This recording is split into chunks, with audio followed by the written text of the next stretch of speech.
Good morning. सरकार के आदेश के अनुसार अब ये हमें पूरी बुक नहीं पढ़नी पड़ेगी।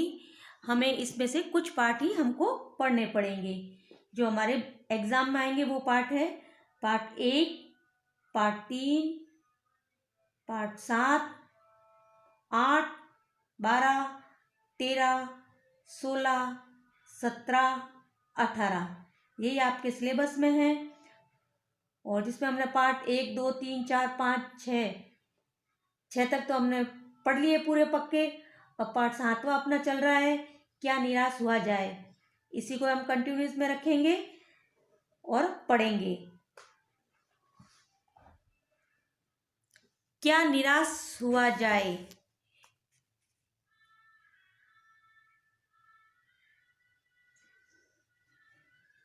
हजारी प्रसाद जी द्वारा लिखित यह श्रेष्ठ निबंध है। इसमें लेखक देश में उपजी सामाजिक बुराइयों के साथ साथ अच्छाइयों को भी उजागर करने के लिए कहते हैं। वे कहते हैं समाचार पत्रों को पढ़कर लगता है सच्चाई और ईमानदारी खत्म हो गई है। आज आदमी गुणी कम और दोषी अधिक दिख रहा है। आज लोगों की सच्चाई में आस्था डिगने लगी है। लेखक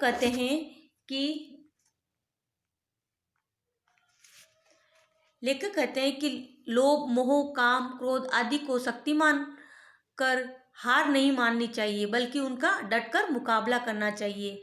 वे कहते हैं कि हमें किसी के हाथ की कठपुतली नहीं बनना चाहिए। कानून और धर्म अलग अलग हैं, परंतु कुछ लोग कानून को धर्म से बड़ा मानते हैं। समाज के कुछ लोग ऐसे हैं जो बुराइयों को रस लेकर बताते हैं। बुराई में रस लेना बहुत बुरी बात है। लेखक के अनुसार सच्चाई आज भी दुनिया में है। इसके कई उदाहरण हमारे पाठ में दिए गए हैं, जिसको हमने आधा तो पढ़ लिया है। अब हम आगे पढ़ेंगे। यहाँ से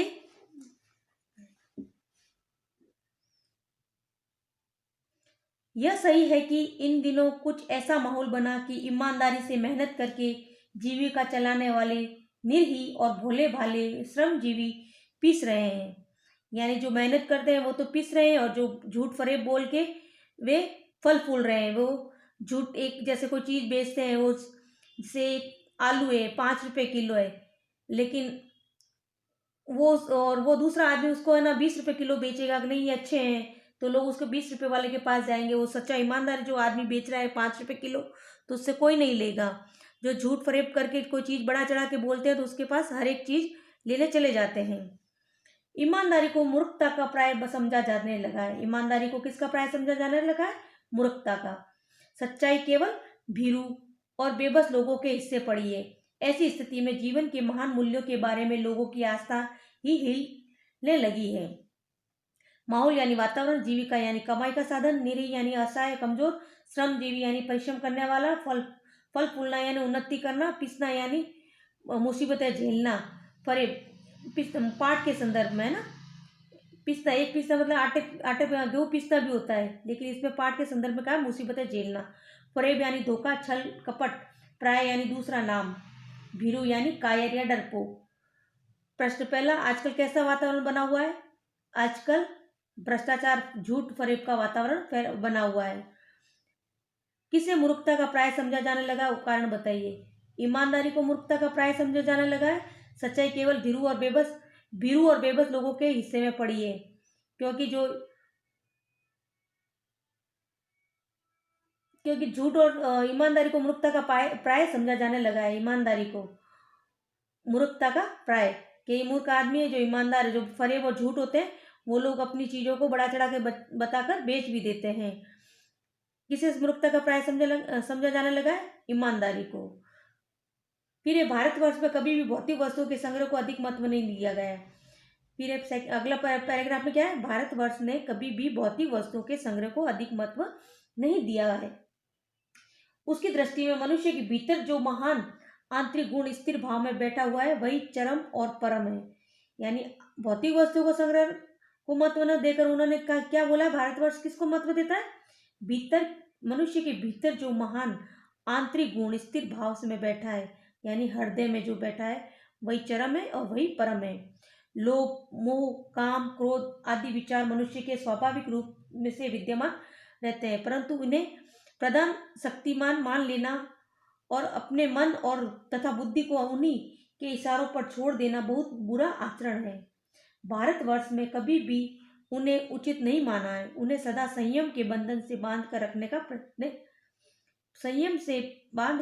का प्रयत्न किया है, परंतु भूख की उपेक्षा नहीं की जा सकती। बीमार के लिए दवा की उपेक्षा नहीं की जा सकती। गुमराह को ठीक रास्ते पर ले जाने के उपायों की उपेक्षा नहीं की जा सकती। अब इसके शब्दार्थ देखो। भौतिक यानी सुख सुविधा देने वाली वस्तुएं संग्रह करना, एकत्रित करना। दृष्टि यानी नजर या नजरिया। आंतरिक यानी अंदर, हृदय, चरम और परम में सबसे उत्तम। लोभ यानी लालच। संयम यानी नियंत्रण। आचरण यानी व्यवहार। उपेक्षा यानी आदर या महत्व न देना। उपेक्षा यानी आदर या महत्व नहीं देना, उपेक्षा करना यानी किसी की बुराई करना। प्रश्न, भारतवर्ष ने किसे महत्व नहीं दिया? भारतवर्ष ने कभी भौतिक वस्तुओं के संग्रह को महत्व नहीं दिया।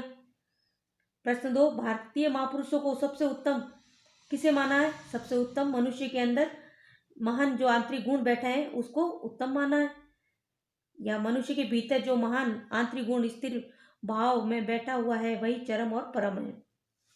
फिर है अगला, हुआ यह कि इस देश के कोटि दरिद्र जनों यानी गरीब लोग की दरिद्र जनों की हीन अवस्था को दूर करने के लिए ऐसे अनेक कायदे कानून बनाए गए हैं जो कृषि, उद्योग, वाणिज्य, शिक्षा, स्वास्थ्य की स्थिति को अधिक उन्नत और सुचारू बनाने के लक्ष्य से प्रेरित है। ये सब गरीब लोगों के लिए बनाए गए कानून हैं, परंतु जिन लोगों को इन कार्यों में लगना है उनका मन सब समय पवित्र नहीं होता। प्राय वे भी लक्ष्य को भूल जाते हैं और अपने ही सुख सुविधाओं की ओर ज़्यादा ध्यान देने लगते हैं। ये गरीबों के लिए जो योजनाएं चलती है, लेकिन इसको काफ़ी लोग उन गरीबों तक नहीं पहुंचाकर अपने ही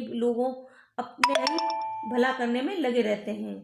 कोटि कोटि यानी करोड़ों, दरिद्र जनों यानी गरीब लोगों, हीन यानी कमजोर, अवस्था यानी दशा, कायदे कानून यानी नियम, सुचारू यानी सही रूप से, पवित्र यानी शुद्ध या साफ।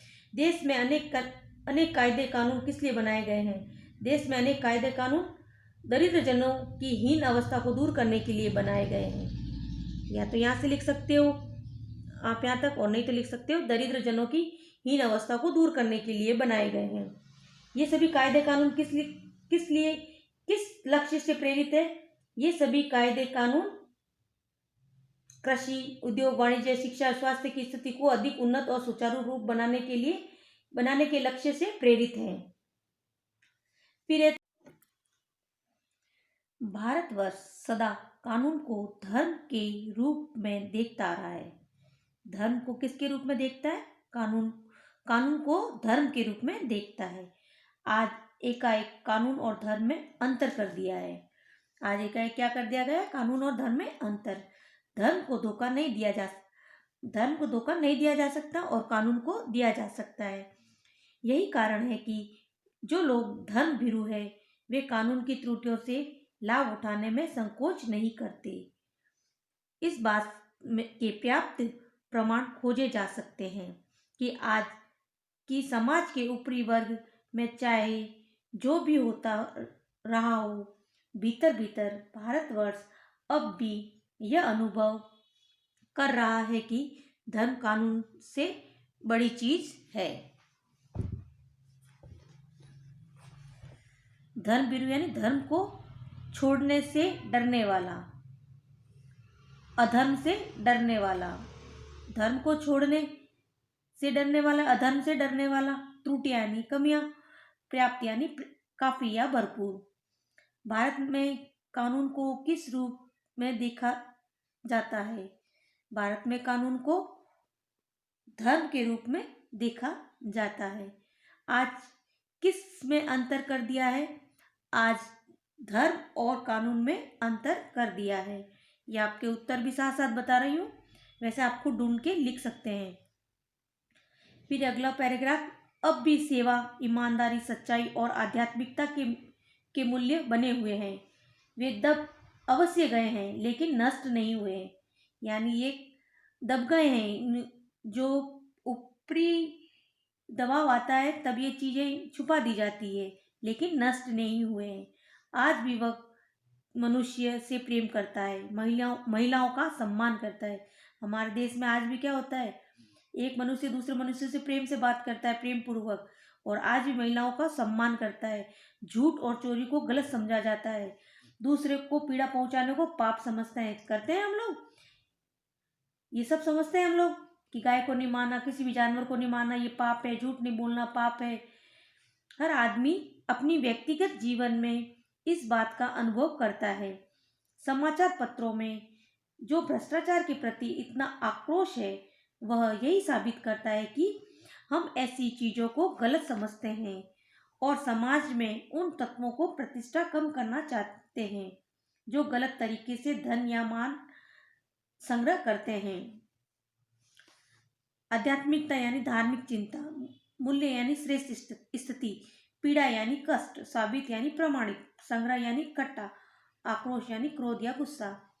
अब भी हमारे समाज में किन गुणों को महत्वपूर्ण माना जा रहा है? अब भी हमारे समाज में सेवा, ईमानदारी, सच्चाई, आध्यात्मिकता आदि मूल्यों को महत्वपूर्ण माना जाता है। फिर प्रश्न सेकंड, वे दब अवश्य गए लेकिन नष्ट नहीं हुए। यह बात किन के बारे में कही गई है? वे दब अवश्य गए लेकिन नष्ट नहीं हुए। वे क्या है? सेवा, ईमानदारी, सच्चाई, आध्यात्मिकता आदि। ओके, अब हम यहाँ तक ही करेंगे। ये प्रश्न उत्तर करना है आपको और शब्दार्थ भी साथ में करना है और भाषा की बात के फर्स्ट और सेकंड दोनों करने हैं आपको। अब देखो इसमें ये अपने समास वगैरह पढ़ा हुआ है। दो शब्दों के मिलने से समास बनता है, दो शब्दों के मिलने से समास बनता है। समास का एक प्रकार है द्वंद्व समास। इनमें दोनों शब्द प्रधान होते हैं। जब दोनों भाग प्रधान होंगे तो एक दूसरे में द्वंद्व यानी स्पर्धा या होड़ की संभावना होती है। कोई किसी से पीछे रहना नहीं चाहता, जैसे चरम और परम यानी चरम परम, भीरू और बेबस, भीरू बेबस, दिन और रात दोनों बराबर है, शब्द दोनों है, दोनों प्रधान है और इनको लिखना है। द्वंद्व का मतलब इन दोनों में ये डैश लगा के भी लिखते हैं ना, दिन और रात, दिन रात। अब मैं आपको जो बता रही हूँ उसमें एक लाइन में लिखोगे आप खुद सुख और दुख, फिर लिखोगे सुख ऐसे डैश लगा के बीच में, सुख ऐसे डैश और दुख, भूख और प्यास, भूख प्यास, हंसना और रोना, हंसना रोना, आते और जाते, आते जाते, राजा और रानी, राजा डैश रानी, सच्चा और झूठा, सच्चा डैश झूठा, पाना और खाना, पाना डैश खाना, पाप और पुण्य, पाप डैश पुण्य, आना और जाना, आना डैश जाना, राम और सीता, राम डैश सीता, चाचा और चाची, चाचा डैश चाची, स्त्री और पुरुष, स्त्री डैश पुरुष। ऐसे लिखना है आपको। कैसे लिखना है? जैसे राजा और रानी लिखा हुआ है, ऐसे लिख के फिर इसी के आगे राजा और रानी ऐसे लिखना है। कितने लिखने हैं टोटल आपको? और के स्थान पर शब्दों में जोड़ो तो और हटाकर योजक चिन्ह, जो डैश होता है ना, योजक चिन्ह में लगाया जाता है। कभी कभी एक साथ भी लिखा जाता है। द्वंद्व समाज के 12 उदाहरण लिखने हैं आपको। कितने लिखना है? 12। जो मैंने बोले हैं वो पूरे 12 हैं। फिर ये पाठ से 3 प्रकारों की संज्ञाओं का उदाहरण खोज के लिखिए। संज्ञा कितने प्रकार की होती है? व्यक्तिवाचक, जातिवाचक, भाववाचक। अब 3 प्रकार की संज्ञा कौन कौन सी इसमें आए हुए वो शब्द वो लिखने हैं आपको। जैसे व्यक्तिवाचक में रविंद्रनाथ टैगोर, महात्मा गांधी, तिलक ये हो गए। जातिवाचक में बस, यात्री, मनुष्य, ड्राइवर हो गया। भाववाचक में ईमानदारी, सच्चाई, झूठ, चोर आदि। ओके, आपको भाषा की बात के पहला और दूसरा क्वेश्चन करना है।